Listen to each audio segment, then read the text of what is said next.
반갑습니다. 김과장TV입니다. 이번 시간에는 컴퓨터 하드웨어의 영원한 미스터리, S램, D램, 그리고 낸드 플래시 메모리가 왜 따로 존재하며 공존하는가에 대해 심층적으로 파헤쳐보는 시간을 가져보겠습니다. 여러분, 컴퓨터를 켤 때 왜 우리는 매번 부팅 시간을 기다려야 하고 지루한 로딩 화면을 지켜봐야 할까요? 한 번쯤은 이런 생각을 해보셨을 겁니다. 용량이 무한하면서도 빛처럼 빠르고 전원을 꺼도 데이터가 영구히 보존되는 단 하나의 슈퍼 메모리는 왜 없을까? 라는 이 질문에 대한 해답은 단순히 기술이 부족해서가 아니라 거스를 수 없는 물리학 법칙과 냉혹한 경제학 원리 사이에 숨어 있습니다. 이번 시간에는 그 불편한 동거의 내막을 낱낱이 공개합니다. 이상적인 통합 메모리, 이른바 유니버설 메모리가 되려면 세 가지 조건이 필요합니다. 나노초 단위의 S랩급 속도, 전원이 꺼져도 데이터를 붙잡는 낸드의 비휘발성, 그리고 작고 저렴하게 대용량을 만들 수 있는 D램의 집적도죠. 하지만 안타깝게도 현대 물리학에서 이 세 마리 토끼를 한 소자에 가두는 것은 아직 불가능에 가깝습니다. 그래서 우리는 각기 다른 개성을 가진 메모리들을 적재적소에 섞어서 사용하는 타협점을 찾게 된 것입니다. 먼저 메모리 계층의 정점에 있는 S램입니다. 이 친구는 주로 CPU 내부의 캐시 메모리 역할을 담당하죠. 구조를 보면 데이터 1비트를 저장하기 위해 무려 6개의 트랜지스터가 유기적으로 맞물려 돌아가는 플립플롭 방식을 취합니다. 전원이 공급되는 동안은 데이터를 거의 빛의 속도로 읽고 쓸 수 있지만 덩치가 너무 크다는 게 치명적입니다.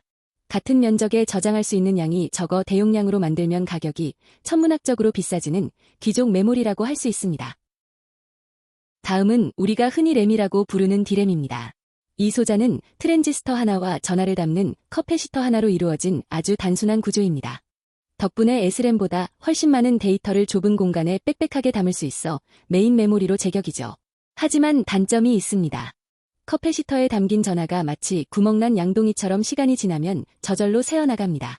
그래서 CPU는 데이터가 사라지지 않도록 끊임없이 전기를 주입해 새로 고침을 해줘야 하는데 이것이 바로 다이나믹이라는 이름의 유래입니다. 이제 우리가 SSD나 USB로 익숙한 낸드를 살펴봅시다. 이 녀석은 전자를 플로팅 게이트라는 강력한 감옥에 가두는 방식을 씁니다. 덕분에 전원이 완전히 차단되어도 데이터는 그 자리에 그대로 머물러 있죠. 최근에는 이 저장 공간을 아파트처럼 위로 쌓아 올리는 3D 적층 혁명을 통해 테라바이트급의 방대한 용량을 실현했습니다. 다만 전자를 억지로 밀어넣고 빼는 과정이 물리적으로 느리고 소자에 손상을 주어 수명이 정해져 있다는 한계가 있습니다. S램이 그렇게 빠르면 그냥 하드디스크도 S램으로 만들면 안 되나요? 라는 질문을 하실 수 있습니다. 하지만 여기엔 거대한 장벽이 있습니다. S램은 D램보다 면적을 10배 이상, 낸드보다는 100배 이상 차지합니다. 만약 S램으로 1TB 용량의 저장 장치를 만든다면 그 부피는 가정용 냉장고만 해질 것이며 가격은 웬만한 빌딩 한 채 값인 수십억 원에 달할 것입니다. 결국 빠른 것은 비싸고 크다는 물리적 제약이 우리를 계층 구조로 내몰았습니다. 컴퓨터 내부의 속도 차이는 상상을 초월합니다. CPU의 속도가 눈 한 번 깜빡이는 시간이라면 낸드에서 데이터를 가져오는 속도는 해외 배송으로 며칠을 기다리는 시간에 비유될 정도로 느립니다. 만약 CPU가 직접 낸드에 데이터를 요청한다면 CPU는 대부분의 시간을 아무 작업도 못한 채 멍하니 대기하게 되겠죠. 이 거대한 속도의 골을 메우기 위해 우리는 S램과 D램이라는 중간 다리를 반드시 놓아야만 했습니다. 그래서 탄생한 것이 바로 메모리 계층 구조입니다.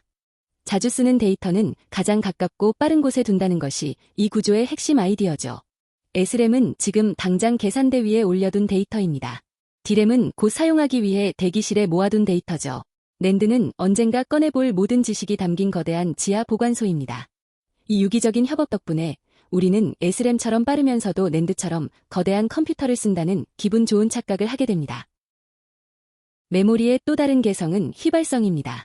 S램과 D램은 휘발성 메모리라 전기가 끊기면 저장된 정보가 연기처럼 사라집니다. 반면 낸드는 비휘발성이라 전자가 절연체 벽 안에 갇혀 수년 동안 데이터를 보존할 수 있죠. 컴퓨터를 껐다 켜도 내 문서가 남아있으려면 낸드가 필수적이고 컴퓨터를 켜서 쾌속으로 작업을 하려면 D램이 필수적입니다.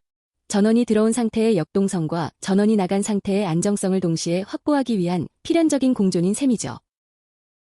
낸드를 메인 메모리로 쓸 수 없는 결정적인 이유 중 하나는 바로 수명입니다. 낸드는 데이터를 쓸 때마다 높은 전압으로 전자를 억지로 밀어넣는데 이 과정에서 소자의 물리적 손상이 누적됩니다. 대략 1000번에서 10,000번 정도 덮었으면 수명을 다하죠. 반면 D램은 초당 수천 번씩 데이터를 갈아치워도 끄떡없는 강력한 내구성을 자랑합니다. 운영체제와 프로그램이 쉴 새 없이 데이터를 쓰고 지우는 메인 메모리 역할을 낸드는 감당해낼 재간이 없습니다. 최근에는 이러한 메모리들 사이의 경계를 허물려는 야심찬 시도들이 계속되고 있습니다. 바로 SCM, 즉 저장장치급 메모리의 등장입니다. P램, M램, 3D 크로스 포인트 등이 그 주인공인데 이들은 D램처럼 빠르면서도 전원이 꺼져도 데이터가 날아가지 않는 꿈의 성능을 추구합니다. 하지만 여전히 D램보다는 한 박자 느리거나 낸드보다는 훨씬 비싸다는 점 때문에 아직은 두 메모리를 완전히 대체하기보다는 그 사이를 보조하는 가교 역할에 머물러 있습니다. 결론적으로 우리가 이 복잡한 메모리들을 함께 쓰는 가장 큰 이유는 경제성에 있습니다. 3D 낸드 기술은 수직 적층을 통해 비트당 비용을 획기적으로 낮췄지만 D램과 S램은 미세 공정의 물리적 한계로 인해 가격을 낮추는 데 고전하고 있습니다. 소비자가 합리적인 가격의 고성능 PC를 소유하고 사용하기 위해서는 서로 다른 특성을 가진 이들의 불편한 동거가 사실상 가장 영리하고 경제적인 설계인 셈입니다. 이번 시간의 내용을 세 줄로 요약해 볼까요? S램만 쓰기엔 너무 크고 비싸서 대용량을 만들 수 없습니다. 낸드만 쓰기엔 너무 느리고 자주 쓰면 금방 수명이 다해 고장납니다. D램만 쓰기엔 전원을 끄는 순간 모든 데이터가 즉시 삭제되는 휘발성이 발목을 잡습니다. 결국 각자의 치명적인 단점을 다른 메모리가 완벽하게 보완해주고 있는 완벽한 상보 관계인 것입니다. 현대 컴퓨터 아키텍처는 하나의 슈퍼히어로가 나타나길 기다리는 대신 각기 다른 재능을 가진 팀을 구성해 문제를 해결했습니다. S램의 민첩한 속도, D램의 효율적인 공간 활용, 그리고 낸드의 든든한 보존성 말이죠. 이 세 가지 요소가 메모리 계층 구조 안에서 톱니바퀴처럼 맞물려 돌아갈 때 비로소 우리의 컴퓨터는 최고의 퍼포먼스를 낼 수 있습니다. 이번 시간에 준비한 내용은 여기까지입니다. 시청해주셔서 감사합니다.